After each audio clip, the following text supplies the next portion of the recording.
Assalamualaikum warahmatullahi wabarakatuh dan selamat sejahtera kepada semua. Saya Alif Fazraq Rizal bin Muhammad Nasruddin 208190. Jadi untuk video kali ini, kumpulan kami daripada kumpulan 11 akan membicarakan tentang teori utilitarianism. Dan seterusnya, saya akan mulakan dengan definisi terlebih dahulu, kemudian akan menceritakan tentang ciri-ciri teori ini. Jadi utilitarianism ini dari segi bahasanya membawa maksud bermanfaat, ataupun dari segi istilahnya ataupun dalam segi konsepnya, utilitarianism ini berpegang bahawa seseorang itu sepatutnya melakukan sesuatu tindakan ataupun perbuatan yang akan menghasilkan kebaikan yang paling banyak, ataupun ia merupakan satu teori yang beranggapan bahawa sesuatu perbuatan adalah baik jika perkara tersebut membawa manfaat, berfaedah dan berguna bukan saja kepada diri, kepada individu, tetapi juga kepada orang lain, juga kepada masyarakat kita. Jadi contoh yang mudah, kita boleh ambil satu contoh, iaitu kita membuat satu video ataupun satu dokumentari tentang kita memberi makan kepada golongan gelandangan. Kemudian video tersebut kita kongsikan di sosial media. Secara tidak langsung masyarakat yang melihat ataupun secara tidak langsung followers kita yang melihat ataupun orang-orang yang melihat video tersebut akan turut merasa ingin melakukan kebaikan yang sama. Maknanya kita menyebarkan positive vibe, kita menyebarkan perkara yang baik, dan perkara baik itu dapat diikuti oleh orang lain juga. Itu contoh yang pertama. Contoh yang kedua, misalnya di kawasan perumahan kita ingin menumbuhkan sebuah masjid misalnya. Jadi kutipan derma dijalankan dan kita memberikan sumbangan, mungkin sumbangan walaupun sumbangan kewangan ataupun apapun sumbangan sahaja, dan sumbangan kita itu berjaya menumbuhkan sebuah masjid, dan di mana selepas masjid itu berjaya ditubuhkan, masjid itu dapat digunakan oleh masyarakat di kawasan perumahan kita. Jadi kebaikan yang kita buat, iaitu memberi tadi, dapat memberi manfaat kepada masyarakat kita di hari kemudian. Jadi itulah dia dari segi konsepnya utilitarianism, iaitu perbuatan ataupun tindakan yang baik itu membawa manfaat. Itu dari segi definisi. Seterusnya daripada ciri-ciri utilitarianism, yang pertama, utilitarianism ini berciri-cirikan kritis, iaitu teori ini berpandangan bahawa kita tidak boleh menyerah begitu sahaja dengan menerima norma-norma yang ada. Maknanya di sini adalah seperti yang kita semua sedia maklum, kita kini berada dalam satu wabak COVID-19, di mana kita tidak seharusnya menyerah begitu saja. Maknanya apabila bencana datang, kita kemudian putus asa, menerima apa ada.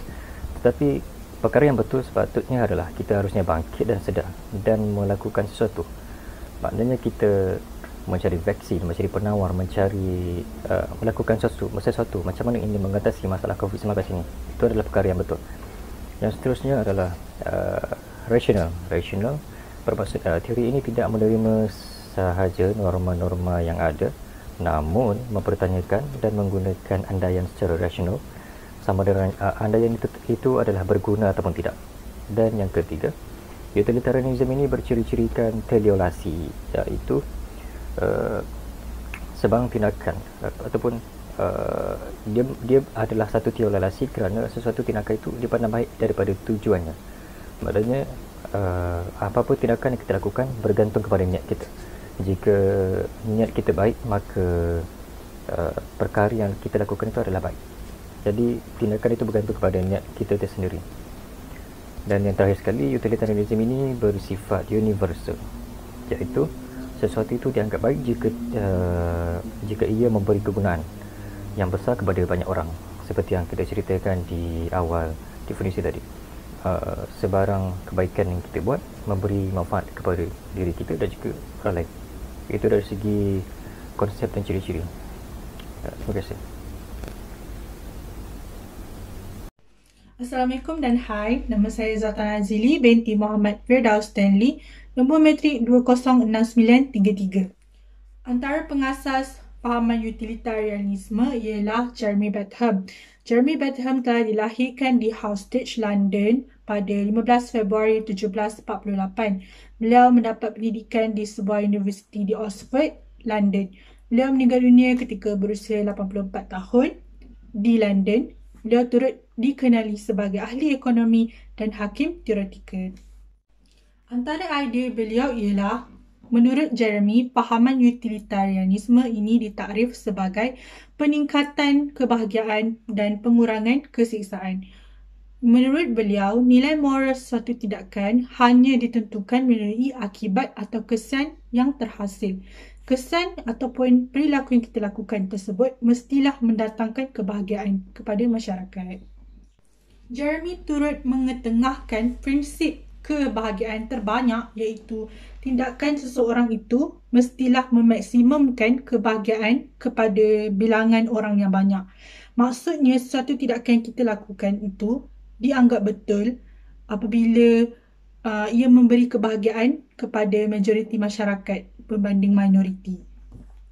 Jeremy telah mengemukakan utilitarianism atau tindakan utilitarianisme yang bermaksud setiap individu perlu melakukan tindakan yang boleh membawa kebaikan maksimum pada setiap individu yang mempengaruhi tindakan tersebut. Sebagai contoh, seseorang yang bernama Aisyah ingin membuat keputusan sama ada untuk berjumpa dengan rakannya yang sudah lama tidak jumpa ataupun menghadiri majlis keramaian di pejabatnya. Jadi menurut fahaman ini, perkara yang betul ataupun perkara yang sepatutnya Aisyah lakukan ialah memungkiri janjinya dengan rakan sekolahnya yang sudah lama tidak jumpa dan menghadiri majlis keramaian, kerana apabila dia berbuat demikian, dia hanya akan mengecewakan seorang sahaja, iaitu rakannya, berbanding jika dia tidak pergi ke majlis keramaian, dia akan mengecewakan ramai rakan-rakan sekerjanya. Jadi ini berbalik kepada takrifan fahaman tersebut, iaitu kita utamakan perkara yang memberi kebahagiaan kepada ramai orang berbanding memberi kebahagiaan pada sedikit orang. Legasi perkembangan teori utilitarianisme ni telah diperkembangkan dan diteruskan oleh anak Jeremy, iaitu John Stuart Mill. Beliau telah lahir di London, England pada 28 Mei 1806. Beliau lebih dikenali sebagai publicist pada abad ke-19 dan meneruskan minat beliau sebagai ahli logik dan teori etika.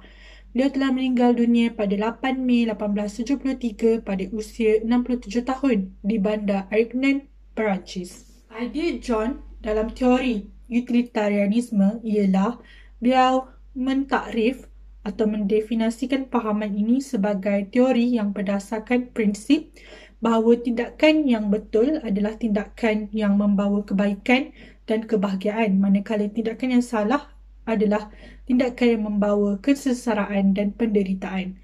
Beliau pada mulanya berpendapat dengan ayahnya yang mengatakan bahawa keseronokan yang dirasai oleh semua individu adalah sama. Namun setelah beliau mempelajari pelbagai ilmu, beliau tidak bersetuju dengan pendapat ayahnya dan mengatakan bahawa keseronokan itu mempunyai kualiti dan kuantiti kebahagiaan masing-masing. Petunjuk kualiti itu sebagai contoh yang dapat kita takrifkan ialah tinggi, rendah, baik, buruk dan sebagainya. Contoh kebahagiaan yang rendah ialah kebahagiaan yang bersifat sementara. Sebagai contoh, tidur, makan, hiburan. Dan contoh kebahagiaan yang tinggi ialah bersifat jangka masa yang panjang. Sebagai contoh, impian, cita-cita, matlamat hidup seseorang yang telah berjaya dicapai. John telah mengemukakan rule utilitarianism atau peraturan utilitarianisme yang mengatakan bahawa dengan mematuhi peraturan, ia akan membawa kepada kebaikan. Setiap orang seharusnya membentuk dan mengikuti suatu undang-undang atau peraturan yang membawa kebaikan yang paling maksimum kepada semua individu yang terlibat. Sebagai contoh daripada rule utilitarianism ini adalah setiap pemandu hendaklah memberhentikan kenderaan apabila lampu isyarat bertukar merah. Hal ini telah memberi ruang kepada pejalan kaki dan juga pengguna jalan raya yang lain untuk melintas atau menggunakan jalan raya dengan selamat. Oleh itu, ia dapat memelihara keselamatan semua dan mengelakkan kemalangan daripada berlaku yang dikatakan sebagai kesengsaraan. Assalamualaikum warahmatullahi wabarakatuh. Saya Naira binti Abdul Ghaffar, nombor matrik 209014. Saya akan menerangkan tentang perkaitan teori utilitarianism dalam kehidupan seharian. Contoh yang pertama ialah perkaitan utilitarianism dalam ekonomi politik. Dalam demokrasi barat, pembuat dasar umumnya menyokong dasar pasaran bebas dan beberapa tahap dasar campur tangan pemerintah dalam kehidupan peribadi warga negara bagi menjamin keselamatan dan keamanan. Walaupun jumlah peraturan dan undang-undang yang sesuai akan selalu menjadi topik perbahasan, kebijakan politik dan ekonomi terutamanya ditujukan untuk memupuk kesejahteraan seramai mungkin orang. Sekiranya terdapat kumpulan yang kurang beruntung yang mengalami ketidaksamaan pendapatan atau akibat negatif kerana adanya dasar atau tindakan berasaskan utilitarian, kebanyakan ahli politik akan berusaha mencari jalan keluar. Contoh kedua ialah dalam perniagaan dan perdagangan. Utilitarianism berpendapat bahawa pilihan yang paling beretika adalah pilihan yang akan menghasilkan kebaikan terbesar untuk jumlah yang terbesar. Utilitarianism menggunakan pendekatan yang paling umum untuk etika perniagaan kerana caranya mengambil kira kos dan faedah. Teori ini menegaskan bahawa terdapat dua jenis etika utilitarian yang diamalkan dalam dunia perniagaan. Pertama, utilitarianism peraturan dan utilitarianism tindakan. Utilitarianism peraturan membantu sebilangan besar orang menggunakan kaedah yang paling adil, manakala utilitarianism tindakan menjadikan tindakan yang paling mungkin untuk kepentingan rakyat. Etika utilitarian peraturan. Contoh utilitarian peraturan dalam perniagaan adalah harga sejenjang untuk produk atau perkhidmatan untuk berbagai jenis pelanggan. Dalam industri penerbangan, misalnya, banyak pesawat menawarkan tempat duduk kelas pertama, perniagaan dan ekonomi. Pelanggan yang telah terbang di kelas pertama atau kelas perniagaan akan membayar harga yang lebih tinggi daripada yang berada di kerusi ekonomi. Tetapi mereka juga akan mendapat lebih banyak kemudahan secara serentak. Orang yang tidak dapat tempat duduk, orang yang tidak dapat tempat duduk kelas atas mendapat faedah daripada kadar ekonomi. Amalan ini menghasilkan kebaikan tertinggi bagi sebilangan besar orang. Contoh etika utilitarian tindakan pula ialah apabila syarikat farmaseutika melepaskan ubat-ubatan yang disetujui oleh pemerintah tetapi dengan kesan sampingan kecil yang diketahui kerana ubat tersebut dapat menolong lebih banyak orang daripada yang terganggu oleh kesan sampingan. Tindakan utilitarianism sering memperlihatkan konsep bahawa hasil akhir membenarkan cara. Yang ketiga ialah di tempat kerja korporat.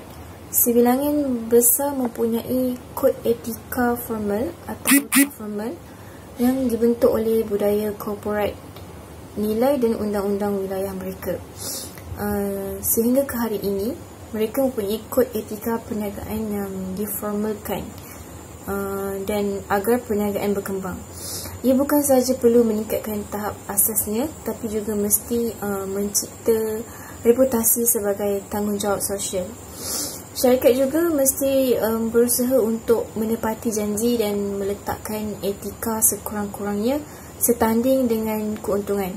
Pengguna akan mencari syarikat yang boleh mereka percayai dan bekerja dengan lebih baik apabila terdapat modal etika yang kukuh.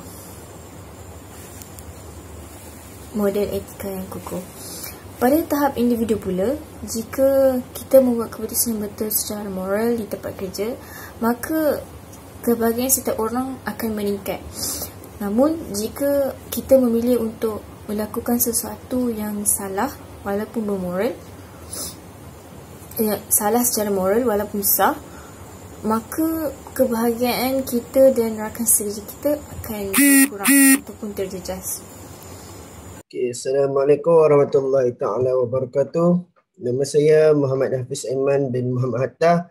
Nombor matrik saya 207535. Pada hari ini saya akan menerangkan tentang kelebihan dan kelemahan konsep utilitarianisme. Okey. Kelebihan yang pertama adalah ia merupakan konsep universal yang boleh difahami oleh semua orang. Bila sebut tentang konsep universal ini, maksudnya konsep ini akan difahami oleh rata-rata orang seluruh dunia ataupun konsep yang akan difahami oleh seluruh dunia, serata dunia. Okay. Yang kedua adalah kita tidak perlu mengamalkan mana-mana agama untuk memahami konsep ini. Sebab apa? Konsep ini bukan dituju khas kepada mana-mana agama ataupun bukan dalam agama itu khas untuk konsep ini, bukan. Bukannya Kristian nak faham konsep ini kena masuk agama Kristian. Nak faham konsep ini kena masuk agama Islam, bukan. Sebab konsep ini konsep universal, konsep senang difahami, maka jika seseorang itu tidak kira dia agama Islam, Kristian ataupun Hindu sekalipun, dia boleh faham konsep ini. Yang ketiga, konsep ini mudah digunakan. Okey, bila kita sebut balik tentang makna dia, satu tindakan atau perbuatan yang dapat memberi kepuasan ataupun kebahagiaan kepada golongan majoriti. So, bila kita faham tentang makna pun dah senang faham. Apatah lagi bila digunakan. Maksudnya seseorang pemerintah itu akan senang je buat konsep ini. Sebab apa-apa tindakan bila capai majoriti ataupun golongan majoriti dapat memberi kepuasan ataupun kebahagiaan, maka dia sudah mengikut konsep ini. So, sangat senang. Yang terakhir adalah utilitarianisme ini mengikut konsep demokrasi. Okey, sebelum itu apa itu demokrasi? Demokrasi adalah satu bentuk pemerintahan yang dapat memberi kedaulatan kepada rakyat. Seperti Malaysia, demokrasi berparlimen. Maksudnya demokrasi yang ditakbir oleh parlimen kita yang mengikut undang-undang dapat memberi kepuasan dan kedaulatan kepada rakyat. So, utilitarianisme ni, pemerintah tu kan buat tindakan yang tepat yang dapat memberi kepuasan ataupun kebahagiaan kepada golongan majoriti. So dia mengikut konsep demokrasi. Okey, seterusnya tentang kelemahan. Kelemahan yang pertama adalah dapat mewujudkan perspektif yang tidak realistik kepada masyarakat. Okay, so jika pemerintah menyalahgunakan konsep ini, maka dapat memberi pandangan yang buruk kepada masyarakat. Okey, saya bagi contoh ya. Pada negara kita sekitar tahun bila 2 tahun lepas ke bila yang time AST dengan GST tu kan. Okay, contoh saya bagi.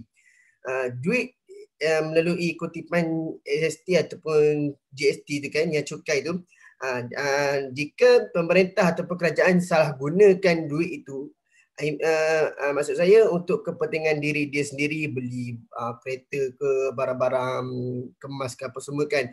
So benda tu dia akan memberikan pandangan buruk kepada rakyat. Rakyat akan fikir, pemerintah ni ataupun kerajaan ni makan duit rakyat lah, apa ni tak cukup duit sendiri ke apa semua sampai makan duit rakyat. So dia akan mewujudkan pandangan ataupun perspektif yang tidak elok, yang tidak realistik. Okay, yang kedua, kelemahannya adalah konsep utilitarianisme ni tidak boleh diramal. Maksudnya sesuatu tindakan ataupun perbuatan yang dicapai oleh seseorang pemerintah itu tak semestinya semua rakyat ataupun manusia suka dengan tindakan yang dibuat itu. Sebab bila cakap tentang manusia ni, manusia mempunyai hati dan perasaan. So semestinya apa yang kita suka, orang akan suka. Macam tu. So semestinya pemerintah tu dah rasa elok dah, dah rasa baik, dah rasa berguna. Bila dia kemukakan ataupun dia buat tindakan itu, tak semestinya semua orang tu akan suka. Maksudnya dalam 1000 orang tu contoh, dalam 900 orang suka and then another 100 tu tak suka. Macam tu lebih kurang. Okay, so yang terakhir adalah bergantung kepada banyak definisi kebahagiaan. So bila cakap pasal konsep ini, jika kita bagi contoh lah, pemerintah tu memberi bantuan dari segi kewangan. Maksudnya rakyat yang menerima bantuan itu, dia akan bukan sahaja dia akan bahagia dari segi perasaan dia dapat duit lah. Maksudnya dia akan bahagia macam bahagianya dapat bantu family dia. Dari segi beban dia pun dah kurang, dapat belikan, dapat menampung pembelajaran persekolahan anak dia ke apa, dapat menampung perbelanjaan harian dia ke apa semua. So tu maksud, bukan bergantung kepada definisi, dia bergantung kepada banyak definisi kebahagiaan. Okay, itu saja, sekian daripada saya. Terima kasih. Isu-isu atau hal semasa yang berlaku yang mengandungi unsur utilitarianisme. Yang pertama, pemimpin yang tidak adil. Secara dasarnya, banyak kes dalam negara maupun luar negara tentang ketidakadilan pemimpin kepada rakyatnya. Pada awalnya, pemimpin dilantik untuk mengetuai negara dan membela nasib rakyat. Tetapi, perkara seperti tidak adil ini berlaku apabila pemimpin tersebut tidak mendengar ataupun tidak menghiraukan suara rakyat, setengah rakyat, dan membuat tindakan yang mempunyai unsur berat sebelah demi kepentingan diri sendiri. Ini akan menimbulkan rasa gembira dalam diri pemimpin tersebut kerana dapat mencapai keseronokan yang paling maksimum dengan keputusan sendiri. Isu yang kedua adalah kuasa yang menindas negara lain demi kepentingan tertentu. Contohnya konflik antara Israel dan Palestin yang masih berjalan, dan pada jelasnya pihak Palestin yang mengalami kerugian yang besar. Sedangkan Israel diiktiraf sebagai antara negara yang paling maju di dunia. Tetapi Palestin masih lagi dibelenggu dengan kemiskinan, kedaifan, kekerasan dan juga peperangan. Ini bermaksud Israel yang diklasifikasikan sebagai negara sebagai kuasa besar yang menindas Palestin. Hasil daripada peperangan tersebut adalah kawasan yang ditakluki oleh Israel dan di Palestin semakin lama semakin besar sehingga dapat membentuk negara yang maju. Kesimpulannya, dapat lihat bahawa kepentingan Israel dalam menakluki Palestin adalah untuk membentuk negara yang maju yang pada awalnya mereka tidak mempunyai negara secara rasmi. Isu yang ketiga adalah skam ataupun menipu ataupun memperdaya individu untuk kepentingan diri.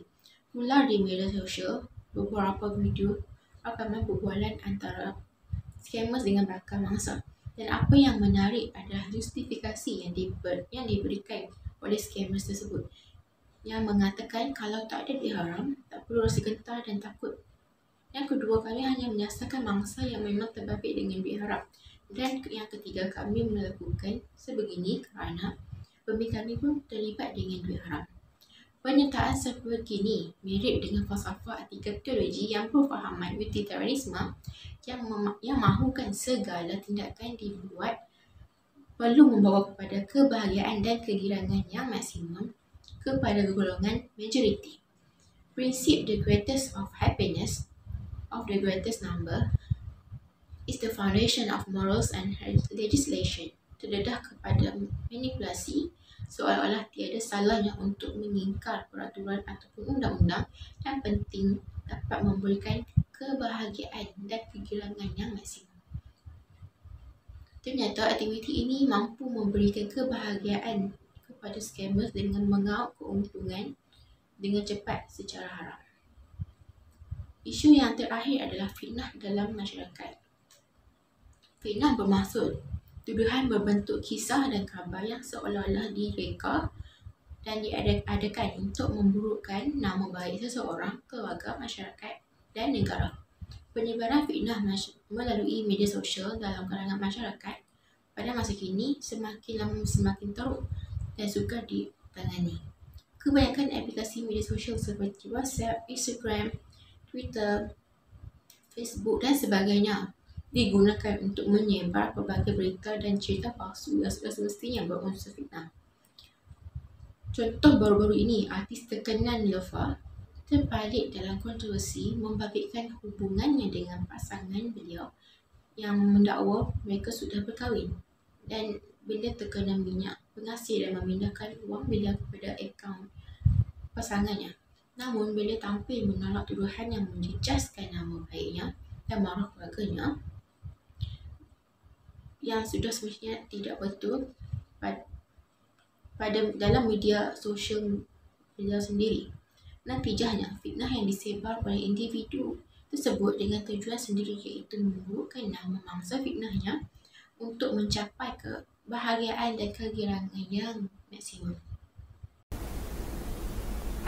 Dan kesimpulannya, utilitarianism ini adalah satu teori yang mendukung bahawa kita seharusnya memaksimumkan kebaikan kepada seberapa ramai orang dan meminimumkan keburukan ataupun meminimumkan kesakitan. Maknanya kita harus buat baik sebanyak yang mungkin di mana kebaikan yang kita buat itu bermanfaat kepada diri kita dan juga akan bermanfaat kepada orang lain juga. Jadi sekian sahaja daripada kumpulan kami.